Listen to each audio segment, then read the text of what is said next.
paano kung sabihin ko sa inyo na ang pinakamahalagang pag-uusap tungkol sa inyong kalusugan pagkatapos ng edad na 60 ay hindi nangyayari sa opisina ng inyong cardiologist o orthopedist, kundi sa tahimik at madalas na binabaliwalang aspeto ng inyong sariling intimate well-being.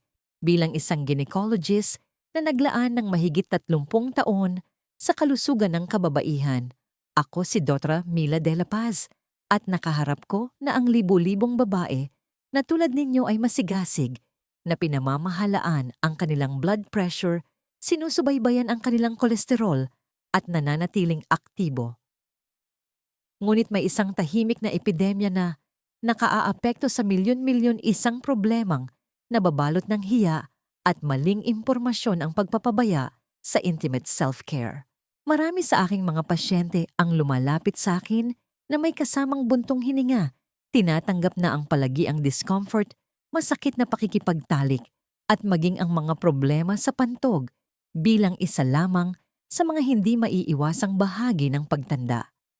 Sasabihin nila ang mga bagay tulad ng, siguro ganito na lang talaga ang buhay ko ngayon, o ang tagal na nito, nakalimutan ko na kung ano ang pakiramdam ng normal.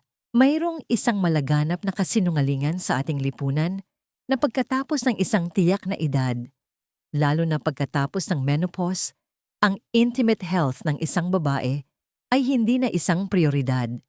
Sinasabi sa inyo ng mundo na tapos na ang inyong sexual life, na ang kaunti o malaking discomfort ay dapat asahan at dapat ninyo itong pagtiisan na lang. Ito ay napakalayo sa katotohanan. Ang ganitong pasibong pagtanggap itong makalumang paraan ng pag-iisip ay hindi lamang nagnanakaw sa inyo ng kagalakan at ginhawa, kundi maaari ring magdulot ng sunod-sunod na mga problemang medikal na maiiwasan sana na maaaring makaapekto ng malaki sa kalidad ng inyong buhay. Ang pagbaliwala sa mga pagbabagong ito ay hindi isang simpleng pagtitiis sa mga maliliit na abala. Ito ay pagpapahintulot na lumala ang mga kondisyong maiiwasan na humahantong sa malalang pananakit, pabalik-balik na impeksyon at malaking pagkawala ng kumpiyansa at koneksyon.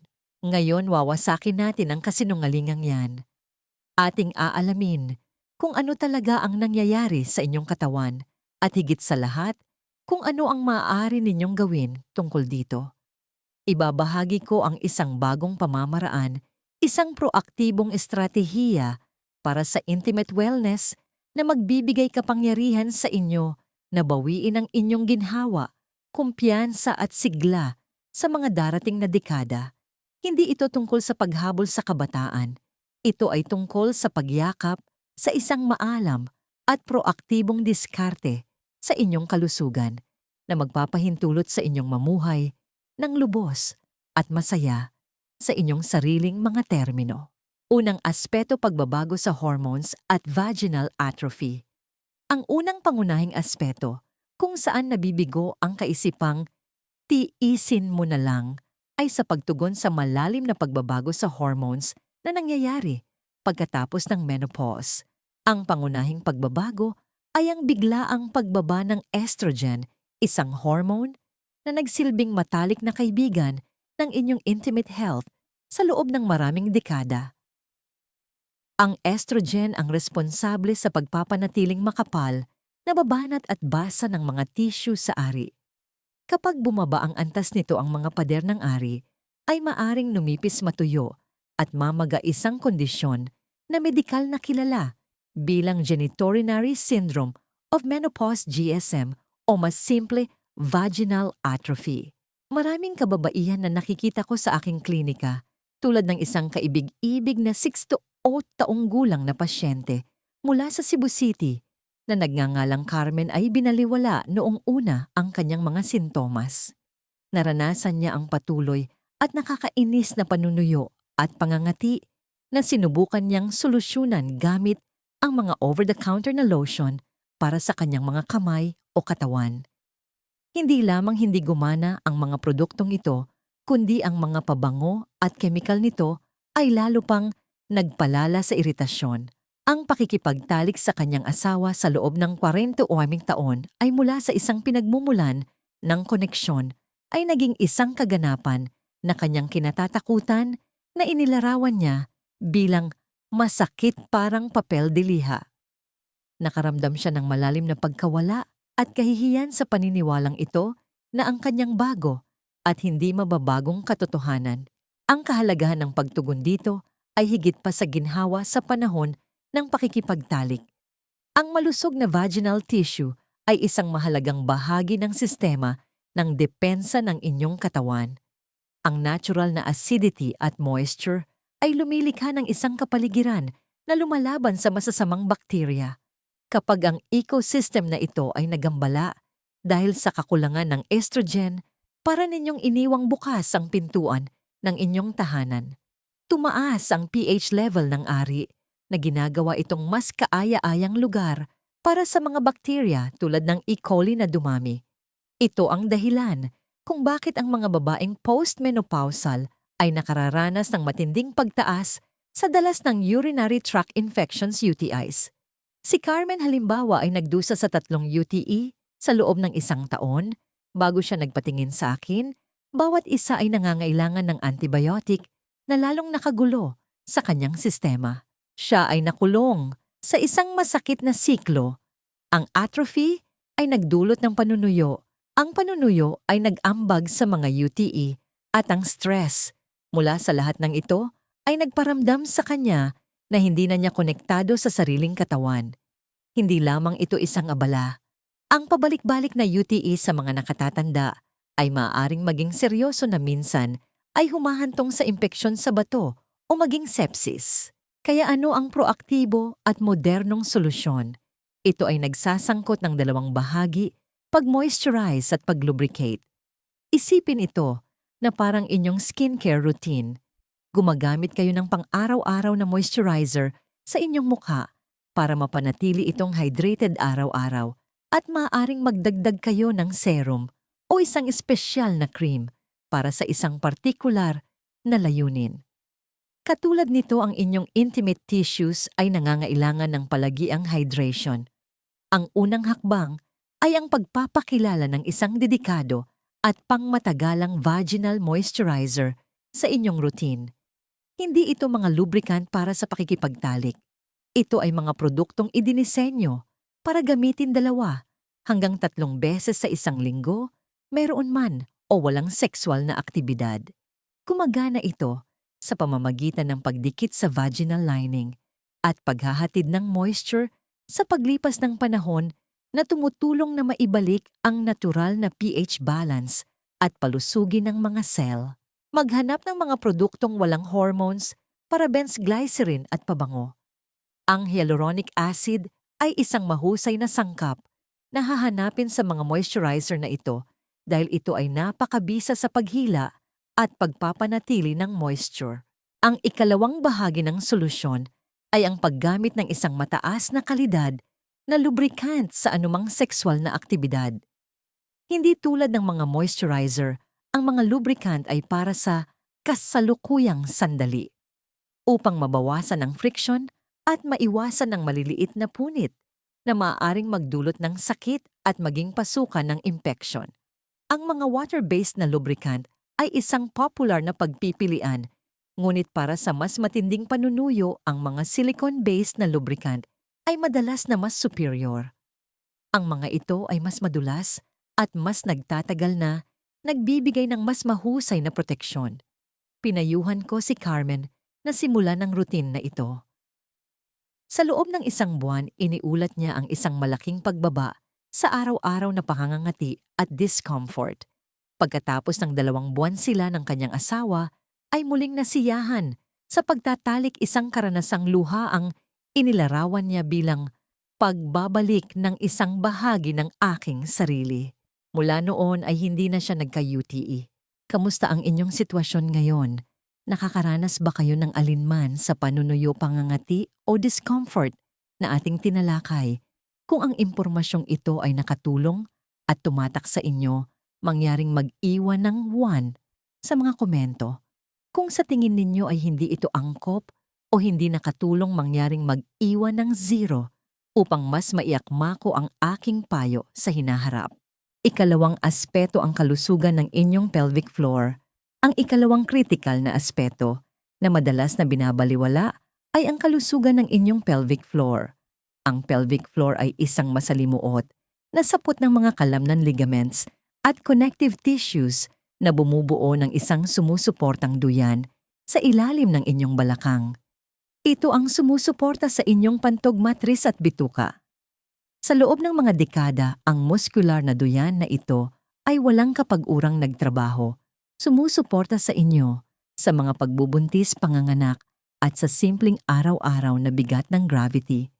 Gayunpaman tulad ng anumang grupo ng kalamnan sa inyong katawan, kung hindi ninyo ito aktibong palalakasin, ito ay hihina sa paglipas ng panahon.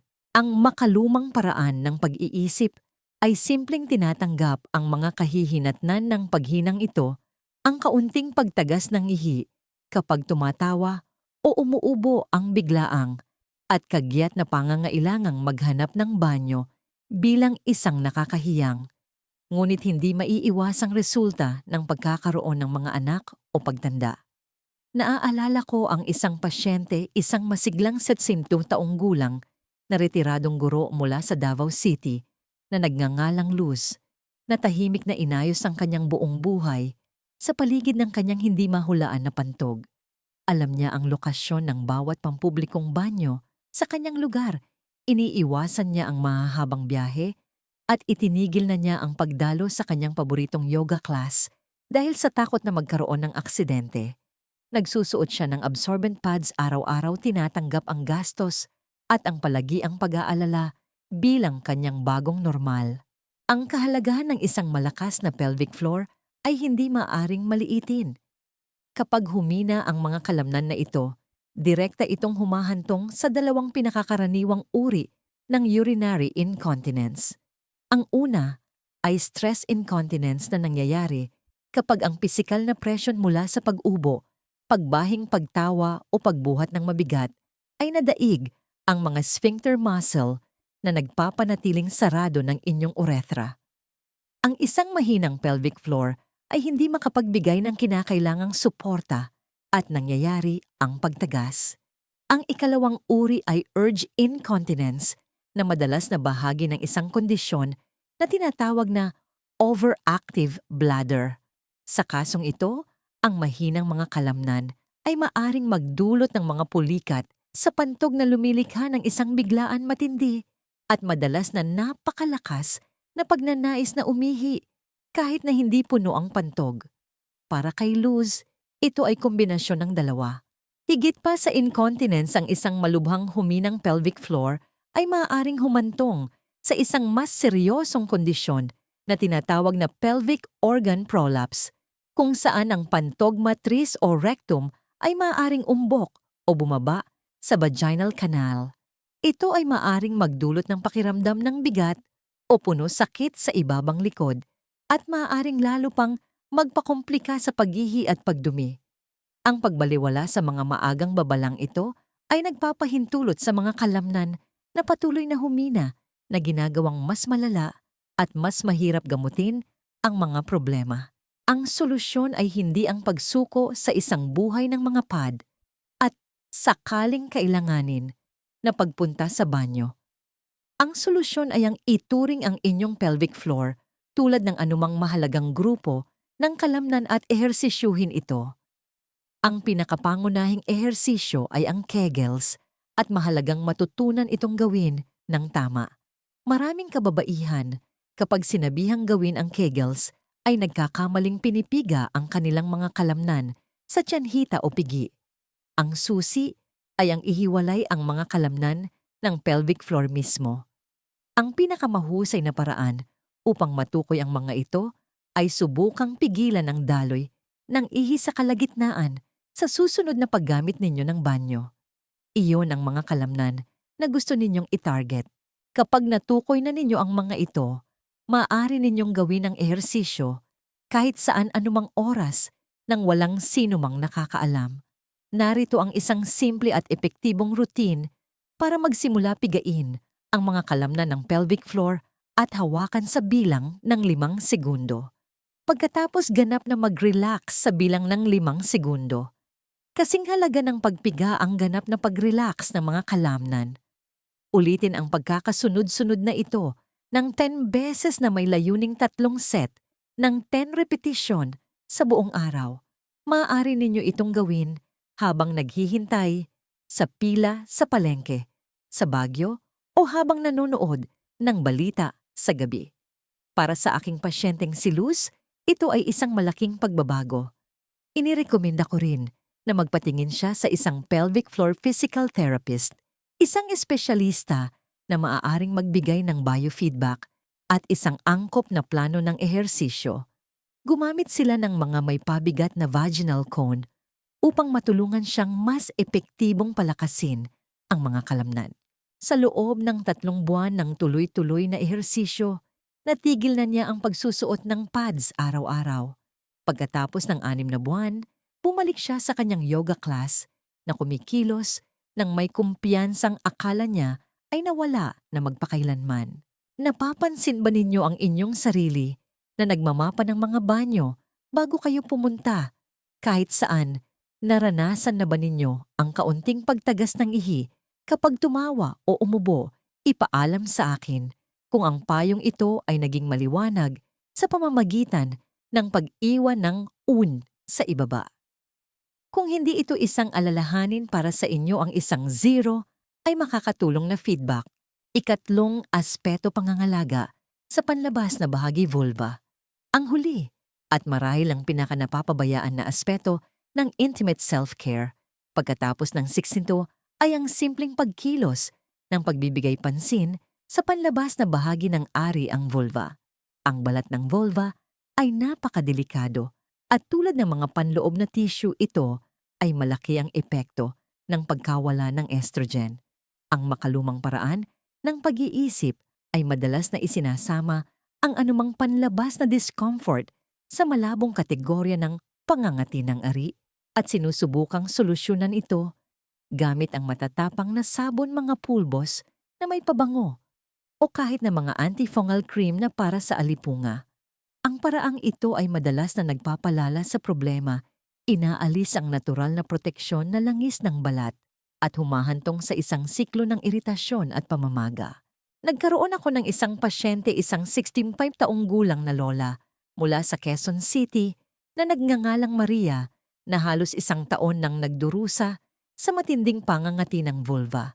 Dahil dito ay hindi siya makatulog sa gabi at hindi komportable ang pag-upo ng matagal. Sinubukan na niya ang bawat feminine hygiene na produkto sa botika, kumbinsido na mayroon siyang paulit-ulit na yeast infection. Ang kanyang palagiang paghuhugas gamit ang mga sabon na may pabango ay lalong nagpatuyo at nagpairita sa manipis at sensitibong balat. Ang pag-unawa sa kahalagahan ng kalusugan ng balat ng vulva ay mahalaga dahil ang patuloy na paangangati o discomfort ay hindi isang bagay na dapat ninyong baliwalain. Ang pagbaba ng estrogen ay humahantong sa pagkawala ng collagen at taba sa labia na nagiging sanhi ng pagnipis, pagkawala ng elastisidad at pamumutla ng balat. Ito ay ginagawang mas madaling kapitan ng iritasyon mula sa ihipagkiskis ng damit at mga reaksyon sa mga kemikal sa sabon detergent at maging sa mga panty liner. Higit pa sa simpleng iritasyon, may mga partikular na kondisyon sa balat na maaaring makaapekto sa vulva ng mga babaeng postmenopausal tulad ng lichen sclerosus na nagdudulot ng matinding pangangati at maaaring humantong sa pagpepeklat at pagbabago sa anatomya kung hindi magagamot. Mas bihira ang patuloy na lokal na pangangati o isang sugat na hindi gumagaling ay maaaring maging senyales ng vulvar cancer. Bagamat hindi ito karaniwan, ito ay isang kritikal na dahilan kung bakit hindi ninyo dapat ipagwalang bahala ang mga patuloy na sintomas. Ang takot at pagkadismaya ni Maria ay kitang-kita nang sa wakas ay dumating siya sa aking opisina. Pakiramdam niya ay marumi siya at nag-aalala na mayroon siyang malubhang sakit. Isang simpleng pagsusuri ang nagpakita ng malubhang contact dermatitis mula sa matatapang na produktong ginagamit niya sa balat na naging atrophic at sensitibo. Ang solusyon dito ay isang banayad at proteksyon na diskarte sa pangangalaga ng vulva. Nagsisimula ito sa kung ano ang inyong ititigil na gawin. Una, alisin ang lahat ng matatapang at mabangong produkto sa inyong routine. Kasama rito ang mga bubble bath, mabangong detergent fabric softener sabon na may pabango at lahat ng tinatawag na feminine hygiene, sprays at douches. Ang inyong vulva ay hindi kailangang amoy hardin.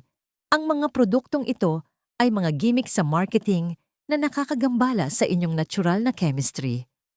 Ang pinakamahusay na paraan upang linisin ang lugar ay sa pamamagitan ng maligamgam na tubig lamang. O kung sa tingin ninyo ay kailangan ninyo ng higit pa, isang napakabanayad pH balanced at walang pabangong cleanser, gamit lamang ang inyong kamay, hindi tuwalya. Pagkatapos maghugas, dahan-dahang patuyuin ang lugar. Pangalawa, bigyan ng espasyo ang inyong balat para makahinga. Magsuot ng maluwag at 100% cotton na underwear na mas presko kaysa sa mga sintetikong tela na nagkukulong ng init at moisture. Isaalang-alang ang pagtulog ng walang underwear sa gabi. Pangatlo, lumikha ng isang proteksyon na harang, tulad ng paglalagay ninyo ng protective balm sa mga tuyong labi, ang paglalagay ng manipis na layer ng isang simple at purong emollient sa balat ng vulva sa gabi ay maaaring maging lubhang nakakakalma at proteksyon. Ito ay maaaring plain petroleum jelly, langis ng niyog o isang zinc oxide ointment. Para kay Maria, nagreseta ako ng isang banayad na topical steroid cream upang pakalmahin ang paunang malubhang pamamaga. Ngunit ang pangmatagalang solusyon ay ang banayad na routine ng pangangalaga. Nagpalit siya sa isang free and clear na detergent, nagsimulang magsuot ng koton na underwear at gumamit ng manipis na layer ng langis ng niyog bago matulog. Sa loob ng ilang linggo na wala ang pangangati na nagpahirap sa kanya sa loob ng 1 taon, natutunan niya na para sa kanyang intimate health, ang less is more ay totoo. May pamilyar ba sa mga ito? Nakikipaglaban ba kayo sa panlabas na iritasyon o pangangati ng walang lunas? Kung ang gabay na ito ay nagbigay ng bagong pananaw, mangyaring ipaalam sa akin sa pamamagitan ng isang uwam. Kung hindi, ang inyong zero ay makakatulong sa akin na mag-focus sa ibang mga paksa sa hinaharap. Konklusyon at isang mahalagang aral.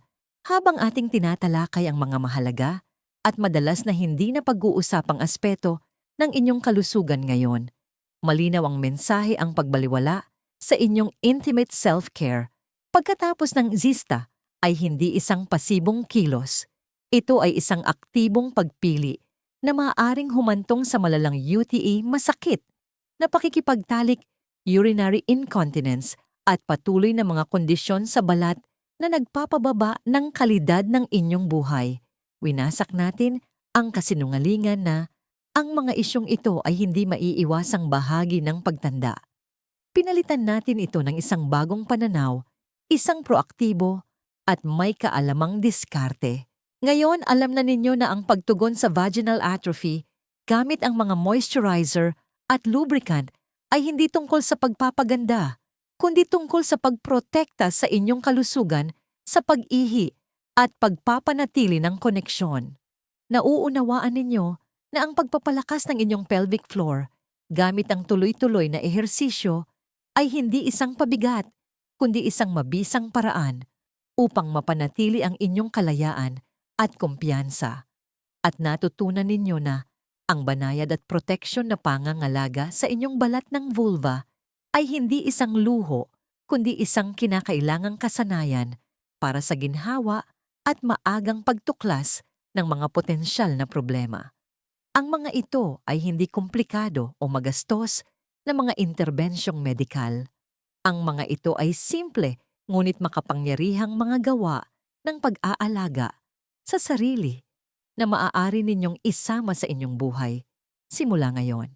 Ang mga ito ang inyong mga kasangkapan upang bawiin ang ginawa kumilos sa mundo nang walang takot sa pagtagas at tamasahin ang buong spektrum ng isang masigla at malusog na buhay. Ang pinakamahalagang aral na itinuturo sa atin ng buhay ay ang ating kalusugan, ang ating pinakamahalagang yaman, at ang tunay na kagalingan ay sumasaklaw sa bawat bahagi natin, ang nakikita at ang hindi nakikita. Huwag hayaang bumagsak ang kurtina ng katahimikan sa inyong intimate well-being. Hilahin ito maghanap ng kaalaman at kumilos. Hinihikayat ko kayong gumawa ng isang maliit na hakbang na ngayon. Isipin kung alin sa tatlong aspetong ito ang pinakanangangailangan ng inyong pansin at mangakong subukan ang isang bagong estratehiya sa linggong ito. Mangyaring ibahagi ang inyong mga saloobin o tanong sa mga komento sa ibaba. Ang inyong karanasan ay maaaring mismong kailangan basahin ng iba para hindi sila makaramdam na nag-iisa at magkaroon ng pag-asa.